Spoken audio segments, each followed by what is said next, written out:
Ever since the 1980s, video games have been a significant part of our culture. While they can't match the storied legacy of books or movies, they've certainly made more than just a splash.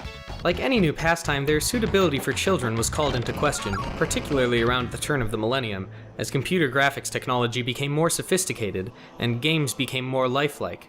Now, the topic of whether or not video game violence begets real-world violence is an easy target, since multiple studies have shown that there's no statistically significant link that establishes a connection between the two. But the story doesn't end there. Violence and violent act are still overwhelmingly a presence in almost all video games, with the exceptions being just that, exceptions.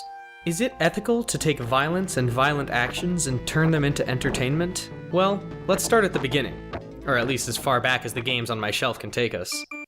Super Mario Bros. Is pretty widely credited with revitalizing the video game market after the crash of '83. This example is from Super Mario World, the 16-bit entry from 1991, but the general ideas are the same. Rescue the damsel, save the day, and defeat your enemies. You defeat these enemies by jumping on top of their heads, and back in the 80s when single-screen games with no gravity simulation at all were the standard, this was pretty slick. It took the movement tools and repurposed them into a combat tool. Let's focus on this combat. At first glance, this combat is extremely basic. You jump on the enemy, or use a fireball, the enemy dies, and you're rewarded with points. Here I could point out that the most efficient way to earn a lot of points is from the goal flag at the end of the stage, and that the game isn't really trying to reward the violence, but instead, I'm going to take a look at what exactly constitutes violence in this game.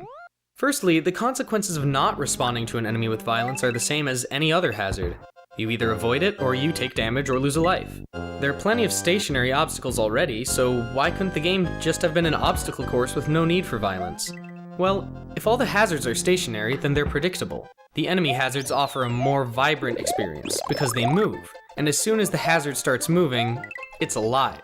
So rather than moving spikes or similar, they created little mushroom dudes, turtles, dinosaurs, football players, and you were given the option of removing these obstacles. In the end, it's still violence, but it's there to create a deeper sense of challenge and a more dynamic environment, to make the player feel more rewarded after successfully navigating such a complex gauntlet. The violence, if it can really be called that, is there to serve the game, rather than itself. But Super Mario Bros. Is an old game, and other games have a much greater focus on combat. For example, Comic Zone and Golden Axe on the Sega Genesis, or God of War on the PlayStation 2. In these games, the primary focus of the game is the combat, and by extension, the violence. You are not given the option to simply ignore enemies like standard obstacles, they must be defeated to progress. The visuals are also much more detailed, aiming for a more lifelike experience. Surely these games are encouraging or condoning violent behavior. The game is giving you enemies that you need to kill to progress through the game. Once again, we need to talk about abstraction. Violence in movies or books generally doesn't get the same rap, and for good reason. Video games are interactive and require player agency. It's one thing to watch violence occur, and another to cause violence to occur. Video games have always been about two parts, the video and the game. The game is what the player is doing. They're reacting to what's put in front of them on the screen and performing actions that test their reflexes or cognition, depending on the style of the game. The video is how that information is presented to the player and also serves as a visual reward for successful play, rewarding the player with some interesting spectacle to view. Point is, there's a disconnect between what the player is doing and what the player avatar is doing that serves as a high enough level of abstraction that the player understands that they're not really killing dudes, their dude is killing dudes. Most of the time it's a good dude killing bad dudes, or in the case of the NES game Bad Dudes, it's bad dudes getting killed by badder dudes. If the game wants to be a little edgier and thoughtful, you have good dudes killing other good dudes. But all of these dudes are separate from the player, who is playing a game with rules in order to overcome some sort of challenge and win some kind of reward. Still, there are games which raise some questions even then. The Grand Theft Auto franchise is centered around crime, and the player character commits various crimes limited only by imagination. The Call of Duty and similar games make war into a game. Is this ethical? There are two reasons why game developers develop games. One is to create entertainment, the other is to create a product. The product needs to sell, and the tired comparison is that of a summer blockbuster film. The target demographic for these games are generally teenage boys, who are at a time in their life where testosterone levels and social pressures run high, and the desire to rebel against their environment rises. Games like GTA and COD appeal to that demographic, so that's the kind of visual that's attached to the game. Whether or not that's right or wrong is no more difficult a question than whether or not war movies are ethical for glorifying war. The other side of the equation is the gameplay.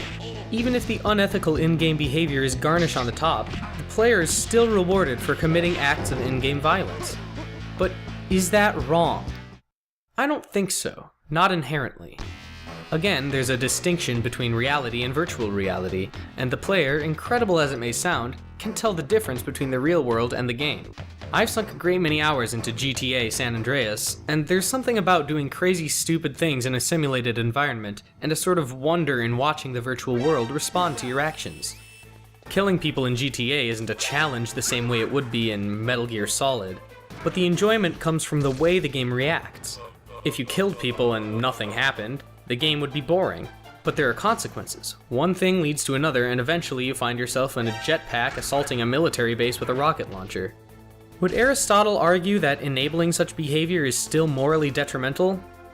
Probably. After all, the closer the games come to an accurate representation of the world, the more uncomfortable we are with the violence. And that's the key. Not all games are created equal. Being a relatively new medium, it's often seen as a singular entity, and that either all game violence is immoral or all of it is permissible. But it's just like any other form of entertainment. Some games are classier than others. Some games use violence as a reward, others use it as a game mechanic. Games can be made without violence, but there's something different about those kinds of games. There's something about the human brain that appreciates violence as conflict. Violence is a compelling and challenging form of adversity, so it's no surprise that it's featured heavily in video games. Are some uses questionable? Of course. Sometimes the violence is gratuitous and unnecessary, but most of the time, violence is necessary and almost incidental to the game itself. Even in multiplayer games, the violence is simply an abstract version of tag. But the reason we create video games is to entertain ourselves, and the mechanics of the presented challenge are what's important in that context, not the magnitude or style of the presentation. Games generally don't ask you to believe they're real. The ones that do are usually not the ones that depict realistic violence. Games invite you to win them, and combat is by far the preferred way to create a compelling challenge. Games are fun because they're not real. Perhaps it will be more of an ethical quandary when virtual reality advances to the point where the player is physically performing the necessary actions to kill a virtual enemy, but to be honest, that sounds like a lot of work. The moment the simulation becomes more connected to reality, it stops being fun and ceases to be a game. In closing, I'd like to reiterate that video game violence is no more or less intrinsically immoral than simulated violence in any other form. Some games certainly rely too much on violence, but whether or not you play them is up to your own discretion. Anyway, I hope you enjoyed the video, and I really feel like playing Chrono Trigger right now, so I'm gonna go do that.